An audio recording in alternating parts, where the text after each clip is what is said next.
tum ningarong pen wang om ke hai alun lun pen dam nang pen Mahang arlo pe dekare chu alam panar cholo alam panar cholo nam oang panar cholo nam prisapa nom take back ke hai alun ke asining pen kiro alun alang pa anong kethek ang pangjoy na alang panar chulunan alang panar chulunan o anong archulunan prisapa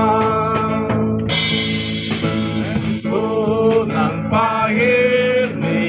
pejok sinang hachit o Jesu nang nen arjoven nang kaigin alam arju siwang lo tapir alang panar chulunan alang panar chulunan o anong archulunan prisapa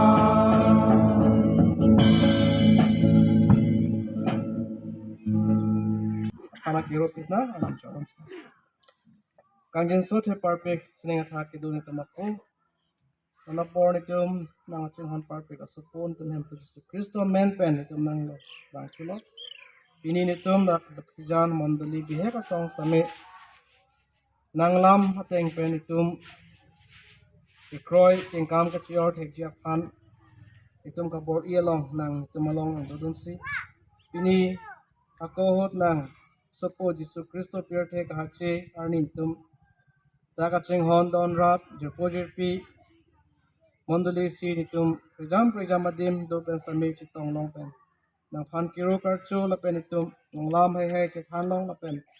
ini labang so hakhi na chu don tum analong nang pahirmi don pen non ki juda por ang lithusi itum labang so mai ko chekak pahan kasi pini lanang lam ki karjulong atuman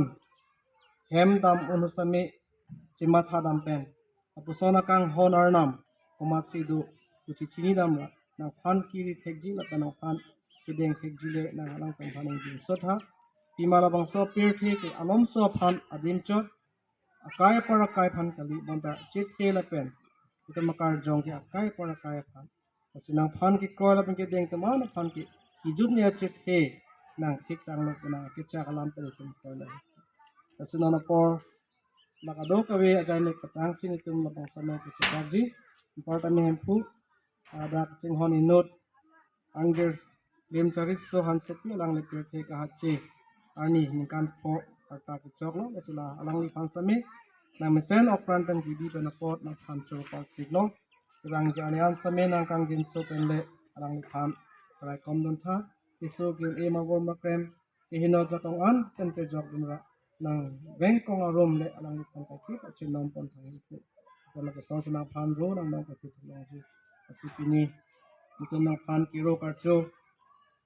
ning pang samun e hempu bantana itum kiro ki pi an ta menang ning japang sam pen deng kan pu kusing thelo asipi rangje ning kan samin itum ta son me sen of plan pen chingrum thulong pen na phan kiro karcho thulong ra pe je pha abang hutina bangar puma che the kar jong ta menang rai tha ehino saitana phaman ban da pe jok ra mesen me at pen le non hem chu da mon ta me nang jadun pen me thai nang pen kang jin so hir jumi itum jitong ri ti kan ke long ra pe je pha nang chi hon par pe ga supu